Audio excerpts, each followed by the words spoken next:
Welcome to Samba Samba. Enjoy the video. You start by ensuring the environment is correct. Make sure Windows Update's finished and you're on the intended user account. Open Task Manager, select Windows Explorer and click Restart.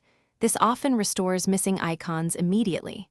While Explorer restarts, open Settings right arrow Personalization right arrow Taskbar and verify pinned apps and system icons are enabled. Once done, make sure the taskbar isn't set to auto-hide or restricted by a group policy, because those settings can hide apps even after a restart. Next, you dig into services and drivers, because underlying components often cause missing app icons.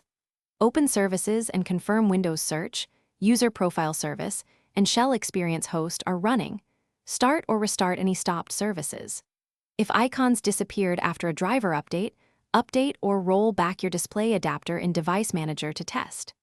Then run command prompt as admin and execute sfc/scano to repair corrupted system files. This fixes many UI artifacts. Finally, if the issue persists, narrow it down by creating a new local user. If the taskbar works there, your original profile is corrupt and should be migrated. Run PowerShell with admin rights and re-register the taskbar package to reset its state, or use Windows Repair Tool from Recovery Options. If nothing works, use System Restore to roll back to a known good point. Troubleshooting tip: if the problem returns after an update, block or uninstall that update and retest before restoring changes.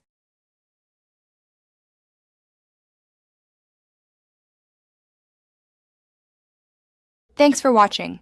Consider subscribing if we helped you.